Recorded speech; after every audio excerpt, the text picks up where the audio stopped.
Naik kendaraan apa?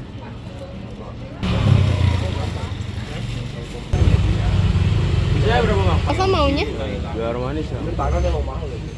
Nah, modalnya apa tuh Bang? Kalau jual ini bisa buat kehidupan sehari-hari. Oh, enggak lah. Cuma 5.000 perak. Iya. Nawar itu ya nawar, kadang-kadang emosi gitu.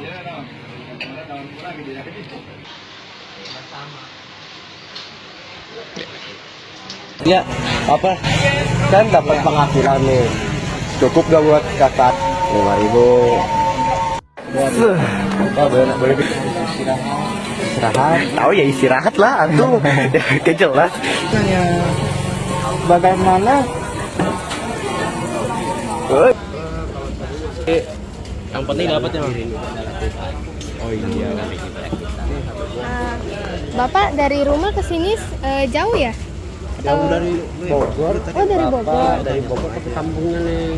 Oh, Habisnya kalau dari Bogor sampai ke Jakarta habisnya 100.000 ongkosnya nih. makasih ya, Bah. Sama-sama nih. Ini ada nggak kira-kira yang kamu cocok? Nih, Selain pastel apa lagi? Ayo. Sama dia pak. Hah? Sama dia pak. Ini bumbunya bumbu kacang nih enak banget. Boleh, Oke. Pak. Curang nggak? Kurang nggak? Kurang dia pak. Aduh. Kalau habis dagang itu kalau capek pulangnya ngapain pak? Saya kalau pulang habis dagang nih, ini yang paling enak nih, dengerin nih. Jangan kemana-mana. Kebetulan saya di lantai 3 rumah saya ada karaoke. Saya nyanyi. Ya kan? Terus apa lagi? Ayo, tanya. Yang cewek dong, yang cewek dong. Saya kasih kesempatan yang cewek. Ayo. Ayo. Yang senyum boleh. Ayo apa? Apa sayang? Dagang itu seni. Kita berawal dari yang kecil-kecil. Itu bisa menjadi besar apabila kita manajemen dengan baik. Ya camkan, dagang itu seni. Kalau kita pupuk, kita puter, kita dagang, lama-lama kita bisa jadi orang besar dan orang hebat. Apalagi kalian yang masih muda-muda dan punya prospek ke depan yang untuk lebih maju. Oke.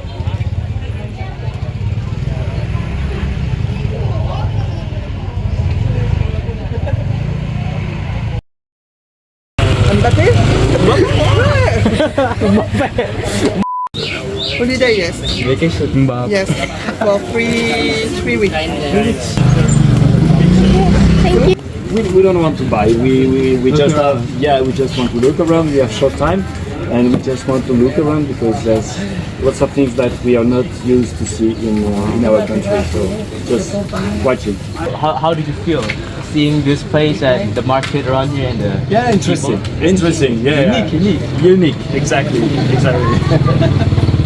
We don't see fruits. We don't see different things. I got mangoes.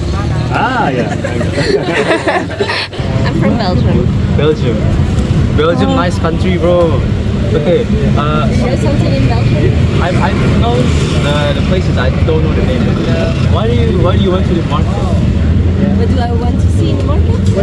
I don't know, just wandering around and see what's in the market.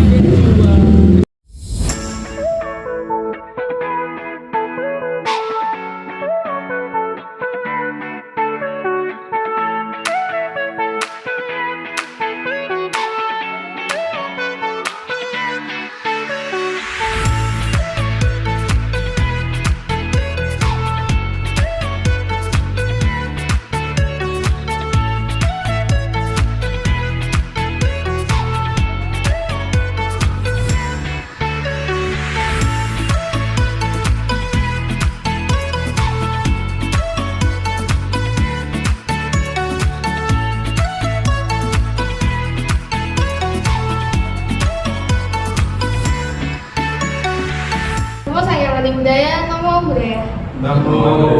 Perkenalkan, kami dari kelompok 3 Sosial Group.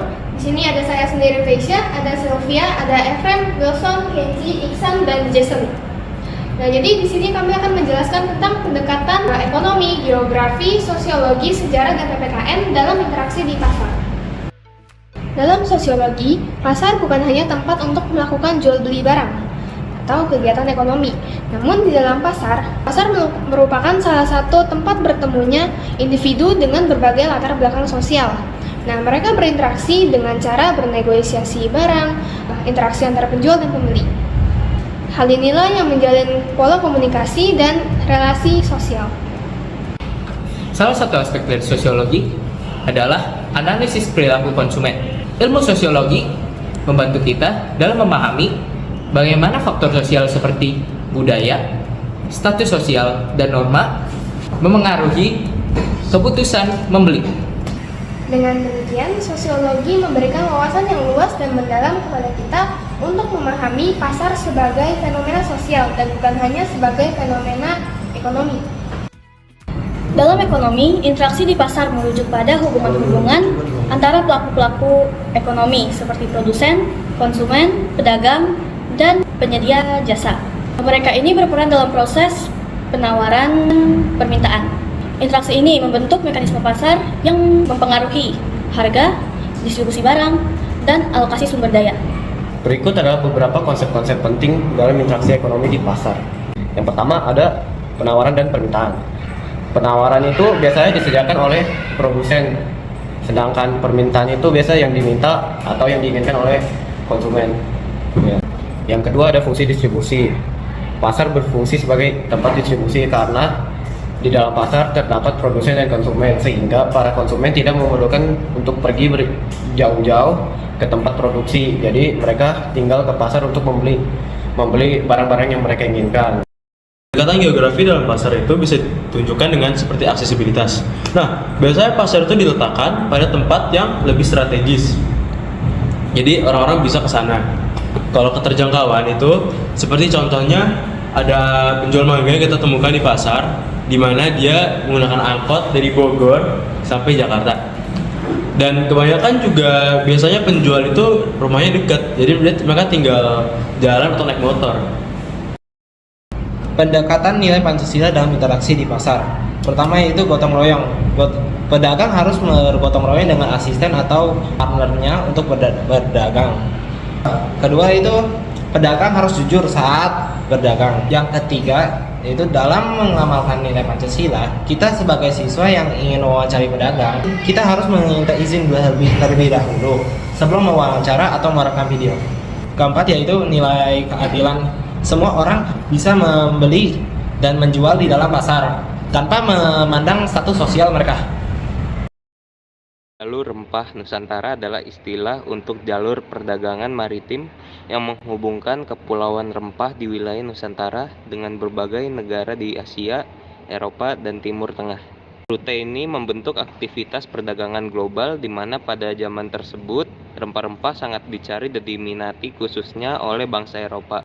Nusantara yang merupakan produsen rempah-rempah seperti cengkih, lada, pala, dan kayu manis menjadi pusat dari jalur rempah ini.